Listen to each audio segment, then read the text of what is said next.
All right, well, welcome back to the iWealth podcast, and right now we're talking about insurance audits, and in particular, how often? Are we going to put people to sleep, Matt, when we talk about insurance, or maybe? Yeah. So, how often should you audit your insurance? Yeah, how often should you look at like your auto insurance, right, or your house insurance? You do it all at once. All the policies come due at different dates. How do you deal with it? Yeah. First of all, hopefully you have a good who in your life that's taking care of those insurance.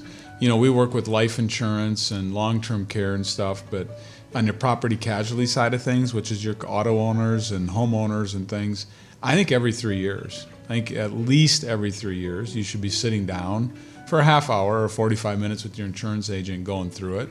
And the reason why is because things change. You have more children, you change vehicles, you bought a snowmobile. Like, are all those things covered? What are your deductibles? They're at $250 today. Should they be at $1,000 because it lowers your interest rate? Should you bundle with one carrier and get a discount? Like, there's a lot of things out there. And I think what happens is insurance agents get busy. People are coming in and they need to write more insurance and do more insurance. A lot of agents don't do a checkup. And I think if you're intentional as a homeowner, as a spouse, you should be sitting down with your insurance agent, I'd say at least every 3 years.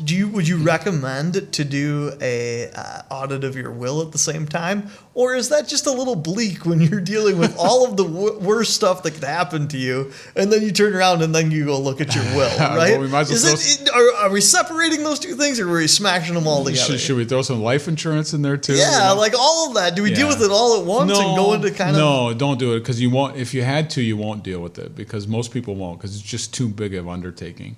When it comes to your will and things like that, I think obviously when things happen in your life, when life changes, you have a child, you need to look at your will.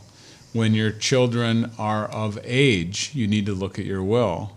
When laws change, you need to look at your will. So I think those are more sporadic.